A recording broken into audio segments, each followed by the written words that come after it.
Hi friends, welcome to SK institute. I am Shashi Ranjan Kumar Raj. आज मैं आप लोगों को बताने वाला हूं कि सौरमंडल किसे कहते हैं, सौरमंडल में क्या क्या होता है, ग्रह, उपग्रह, नक्षत्र, उल्कापिंड। हम लोग देखते हैं कि कितना ही तारे रहते हैं, तारा कैसे चमकता है, उसके अंदर कौन कौन सी गैस भरी रहती है, सूर्य क्या है, ग्रह क्या है, ये सारे चीज़ों के बारे में आज हम विस्तार से पढ़ेंगे। तो आइए बताते हैं कि सौरमंडल क्या है।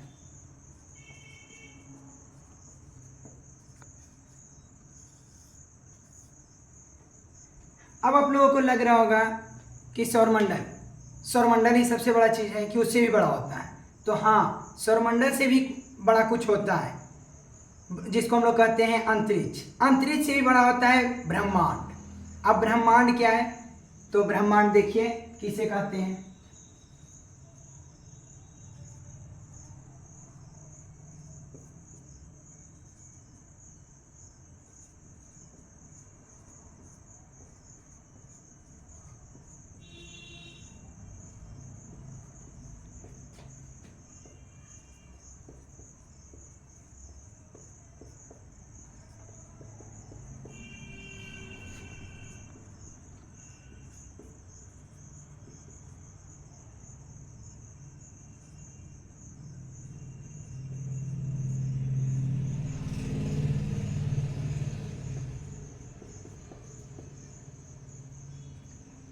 देखिए फ्रेंड्स, अब ब्रह्मांड किसे कहते हैं, तो बोला गया है ब्रह्मांड संपूर्ण समय, अंतरिक्ष और उसके अंतर वस्तु को कहते हैं। मतलब क्या है, अंतरिक्ष है, सौरमंडल से बाहर हम लोग रहते हैं पृथ्वी पर। तो आप लोगों को लग रहा होगा पृथ्वी के हम लोग कहाँ रहते हैं, बीच में रहते हैं, ऊपर में रहते हैं या मध्य में रहते हैं।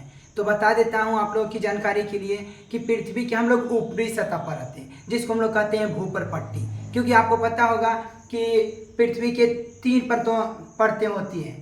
पहला भूपर पट्टी, दूसरा सीमा और तीसरा नींव है। अब हम लोग रहते हैं भूपर पट्टी पर, समझे, और उसी पर हम लोग फसल अब उग जाते हैं, उसी पर हम लोग पानी आ रहे तालाब और जितना भी होता है सब भूपर पट्टी पर ही होता है।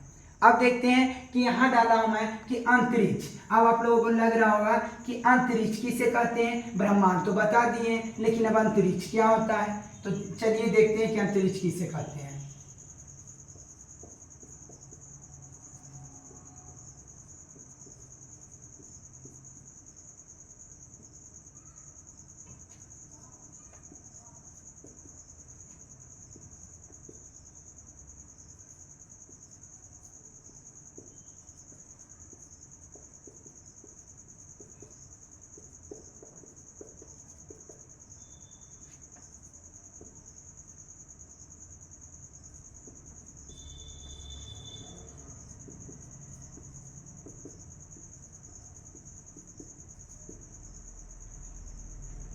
अब देखिए अंतरिक्ष, अंतरिक्ष किसे कहते हैं, तो अंतरिक्ष होता है पृथ्वी के वायुमंडल से परे क्षेत्र के अनंत विस्तार। मतलब जहां तक आप देखिए सभी क्या है, अंतरिक्ष है। अब यहाँ में ब्रह्मांड बताया, तो ब्रह्मांड के अंतर्गत ही अंतरिक्ष आता है। ब्रह्मांड में कई आकाशगंगाएं होती है, कई असंख्य तारे होते हैं, ग्रह होते हैं, सूर्य भी उसी में है, समझे। इतने और भी बहुत सी चीजें हमारे ब्रह्मांड में होती है। हम लोग जानते हैं एक ब्लैक होल होता है, जिसको हम लोग कहते हैं हिंदी में काला छिद्र, वो भी हमारे ब्रह्मांड में ही है। हम लोग अब जितना भी आकाशगंगा है सब ब्रह्मांड में है। उसी आकाशगंगा में से हम लोग एक आकाशगंगा में मेरा सौरमंडल है जिसमें हम लोग रहते हैं, और उसी सौरमंडल में एकमात्र उपग्रह ऐसा है पृथ्वी का जिसको हम लोग कहते हैं चंद्रमा। अभी चंद्रमा उपग्रह है। अब उपग्रह किसे कहते हैं, ग्रह किसे कहते हैं, अब इसे हम पहले देखेंगे। पहले हम जानेंगे कि सौरमंडल किसे कहते हैं। अब सौरमंडल का मैं परिभाषा लिख देता हूं, उतार दीजिएगा।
तो देखिए सूर्य के चारों ओर अंडाकार मार्गों के सहारे ग्रह, उपग्रह, नक्षत्र, उल्काएं, उल्कापिंड तथा असंख्य तारे इत्यादि जो इसकी परिक्रमा करती है, तो इसके सम्मिलित समूह को ही क्या कहते हैं? सौरमंडल कहा जाता है। अब आप लोगों को लग रहा है कि उल्काएं में डाला हूं, उल्कापिंड, तो देखिए उल्काएं अलग होता है और उल्कापिंड अलग होता है, समझे? नक्षत्र भी अलग है, उपग्रह भी अलग है, ग्रह भी अलग है, इसके अलावा और भी होता है, इसके लिए मैं डाला हूं इत्यादि, समझे? अब मैं इसको चित्र द्वारा दिखा देता हूं कि कैसे परिक्रमा करता है।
तो देखिए दोस्तों, अब यहाँ जो लिखा गया है ये क्या है? अंडाकार। तो ये जो आपको पद दिख रहा है ये अंडाकार मार्ग है, इसको हम लोग कहते हैं ऑर्बिट अंग्रेजी में, या हिंदी में कहिए तो कक्षा कहा जाता है। इसी कक्षा के सहारे सभी ग्रह सूर्य की चक्कर लगाते हैं। सभी का अलग अलग होता है, नंबर बाय नंबर अलग अलग उपग्रह है। पहले आपका आ जाता है वो मैं आगे बताऊंगा, सीरियल बाय सीरियल उसका नंबर, उसी के अनुसार मैं लिख दूंगा ग्रहों का नाम, समझे? अब देखिए हमारे यहाँ सबसे पहले यहाँ आता है बुध, इसको अंग्रेजी में लोग कहते हैं मरकरी, शॉर्ट में नाम लिख दिया हूँ, इसका पूरा नाम बाद में बता दूंगा। अब ये जो है यही इसके चारों ओर चक्कर लगाता है, समझे? यहाँ से घूमते हुए फिर यहाँ, इसी तरह से सभी ग्रह, बुध के बाद शुक्र, शुक्र के बाद पृथ्वी, मंगल, ये सभी क्या करते हैं? सूर्य के चक्कर लगाते हैं। यहाँ तक कि इसके अलावा कुछ के उपग्रह भी होते हैं, तारा भी होता है,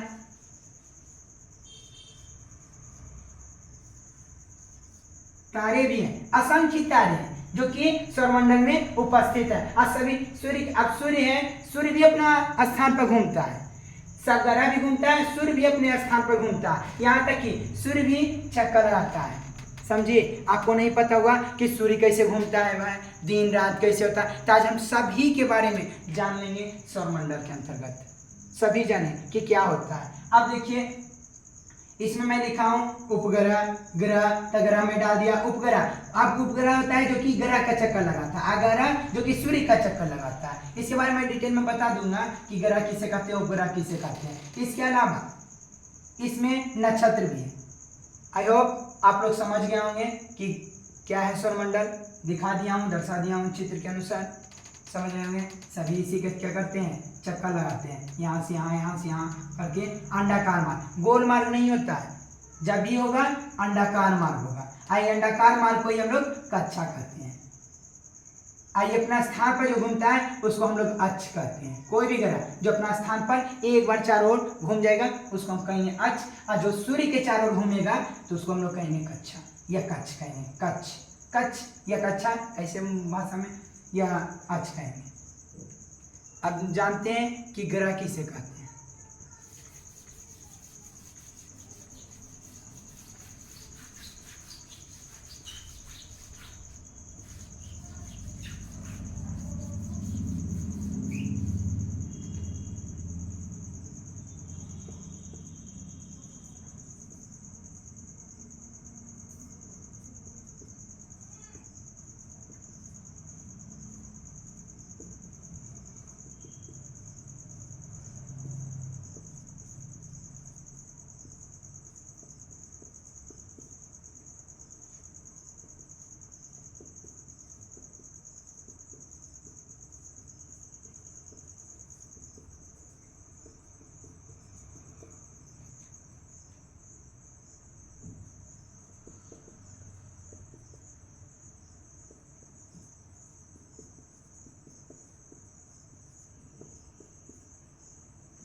देखिए वह आकाशीय पिंड, वह आकाशीय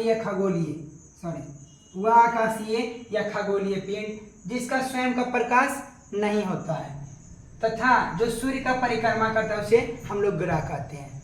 अब देखिए ये आकाशीय खगोलीय, अब ये मैं बताऊंगा कि आकाशीय पिंड किसे कहते हैं या खगोलीय पिंड किसे कहते हैं। ऐसे जान लीजिए कि ये क्या है, प्राकृतिक है।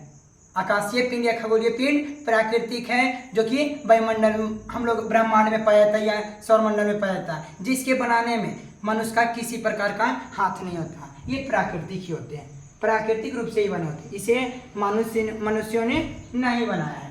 अब इसमें देखते हैं, अब इसको समझा भी देते हैं, देख भी लेते हैं कि यहाँ बोला गया है कि इसका स्वयं का प्रकाश नहीं होता है। तो आप लोगों के मन में सवाल उठ रहा होगा कि जब स्वयं का प्रकाश नहीं होता, आप बता रहे हैं स्वयं का प्रकाश नहीं होता है, तो शुक्र कैसे चमकता है? उसको हम लोग जानते हैं कि सुबह का तारा या शाम का तारा, ऐसे बोले तो भोर का तारा और सांझ का तारा शुक्र को कहते हैं। शुक्र भी एक ग्रह है, तो ये कैसे चमकता है? आप तो लिखे हैं कि स्वयं का प्रकाश नहीं होता, लेकिन शुक्र कैसे चमकता है? तो मैं बता देता हूँ कि जो ये जितने भी ग्रह हैं वो सभी सूर्य के प्रकाश से प्रकाशित होते हैं, इनका स्वयं का प्रकाश नहीं होता, ये सभी सूर्य के प्रकाश से ही चमकते हैं और वही हमको दिखाई देते हैं। देखिए यहाँ पर बुध है, ये क्या कर रहा है? सूर्य का चक्कर लगाएगा इस तरह से घूमते हुए फिर अपने स्थान पर ही आ जाएगा, समझिए। इसी प्रकार से ये घूमता रहता है। अब ये घूमने के साथ ये अपने अक्ष पर भी घूमते रहता है, ये अपने अक्ष पर भी रोटेट करता है। इस तरह से रोटेट करते हुए घूमते ये क्या करता है? सूर्य का परिक्रमा करते रहता है। उसी प्रकार से सभी ग्रह अपने अक्ष पर भी घूमते हैं और सूर्य का भी परिक्रमा करते हैं, दोनों साथ साथ ही होता है, समझ गए? अब लिखता हूं उपग्रह।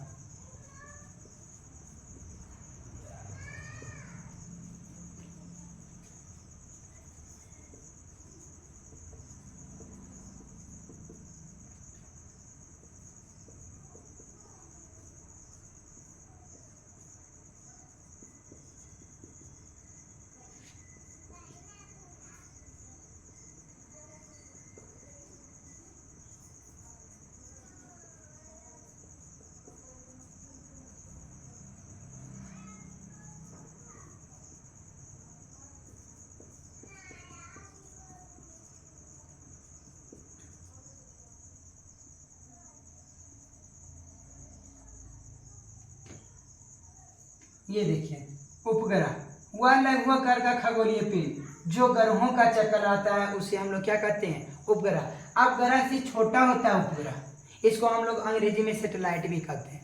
कुछ कृत्रिम उपग्रह है और कुछ मानव और कुछ प्राकृतिक है, जिसको हम लोग मानवकृत कहते हैं, उसी को हम लोग कृत्रिम ही कहते हैं। तो कृत्रिम उपग्रह भी है और प्राकृतिक उपग्रह भी है। जैसे पृथ्वी का पूछेगा कि कितना उपग्रह है, तब बताइएगा पृथ्वी का मात्र एक ही उपग्रह है जो चंद्रमा है। अब चंद्रमा क्या बताइए? चंद्रमा तो चमकता है, क्या उसमें भी प्रकाश है? तो नहीं, चंद्रमा भी किसके प्रकाश से चमकता है? सूर्य के प्रकाश से। सूर्य जो होता है पूरा सौर मंडल का, पूरा सौर परिवार का मुखिया कहलाता है। जैसे हम लोग देखते हैं गांव में एक हेड होता है, खड़ा होता है, जिसको हम लोग प्रतिनिधि के रूप में खड़ा करते हैं ताकि वो हम पर शासन करें, उसको हम लोग क्या करते हैं? मुखिया। ग्राम पंचायत का प्रधान होता है मुखिया। उसी प्रकार से ये सौर मंडल का पूरा हेड कौन होता है? सूर्य। इसी को हम लोग कहते हैं सौर परिवार का मुखिया कौन होता है? तो सूर्य होता है। सूर्य क्या है? तो सूर्य एक तारा है। सूर्य क्या है? एक तारा है। अब देखिए मैं ग्रह के बारे में बता दिया, उपग्रह के बारे में बता दिया, ब्रह्मांड बताया, अंतरिक्ष बताया। इसके अलावा मैं अगले पार्ट में बताऊंगा कि नक्षत्र किसे कहते हैं, आगे दिखाऊंगा अभी।